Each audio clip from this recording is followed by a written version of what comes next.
ఒకసారి రాజసభలో ఒక విచిత్రమైన సంఘటన జరిగింది. రాజు తన తోటలో పెంచుతున్న అరుదైన తోటపూల గురించి ఎంతో గర్వంగా ఉండేవాడు. ఆ పూలు చాలా ప్రత్యేకమైనవి, ఇతర దేశాల నుండి తెప్పించబడ్డవి. వాటిని కాపాడటానికి రాజు ప్రత్యేకంగా ఒక తోటమాలిని నియమించాడు. ఒకరోజు ఉదయం రాజు తోటకు వెళ్లి చూస్తే కొన్ని అరుదైన పూలు కనిపించలేదు. రాజు చాలా కోపంగా, ఇది ఎవరి పని? నా తోటలోంచి పూలు దొంగంగిలించడానికి ఎవరు ధైర్యం చేశారు? అని గర్జించాడు. తోటమాలి భయంతో వణికిపోయాడు.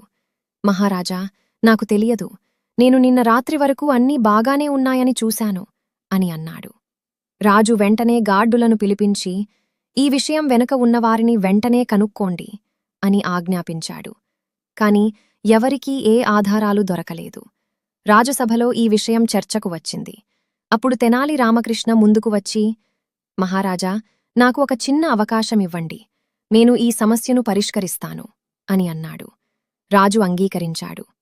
తెనాలి వెంటనే తోటమాలిని పిలిపించి కొన్ని ప్రశ్నలు అడిగాడు.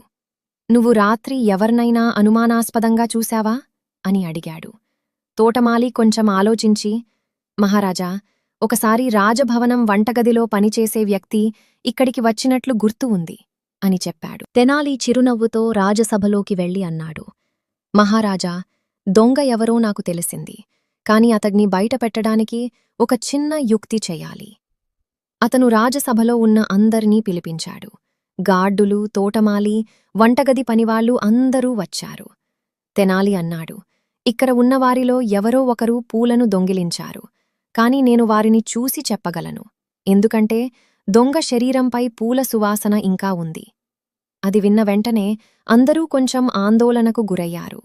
కాని నిజంగా దొంగిలించిన వ్యక్తి మాత్రం చాలా భయపడ్డాడు. తెనాలి ఒక్కొక్కరిని దగ్గరకు రమ్మని చెప్పి వారి దగ్గర నిలబడి గమనిస్తున్నట్టు నటించాడు. కాని నిజానికి అతను వారి ప్రవర్తనను గమనిస్తున్నాడు. అప్పుడే ఒక వ్యక్తి తన చేతులను వెనుకకు దాచుకుని నిలబడ్డాడు. అతని ముఖంలో భయం స్పష్టంగా కనిపించింది. తెనాలి వెంటనే అతని దగ్గరకు వెళ్లి, నువ్వే కదా పూలను తీసుకున్నది అని అడిగాడు. ఆ వ్యక్తి వెంటనే మోకాళ్లపై కూర్చుని, క్షమించండి మహారాజా, నేను నా భార్య కోసం ఆ పూలను తీసుకున్నాను. నాకు అది తప్పు అని తెలుసు అని ఒప్పుకున్నాడు. రాజు కోపంతో ఉన్నప్పటికీ అతని నిజాయితీ చూసి కొంచెం కరుణించాడు.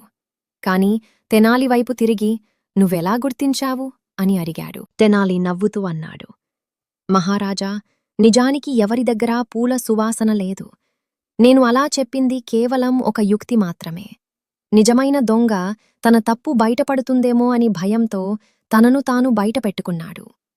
రాజసభలో అందరూ ఆశ్చర్యపోయారు. రాజు ఆనందంతో తెనాలి రామకృష్ణను ప్రశంసించాడు. నీ తెలివి అసాధారణం.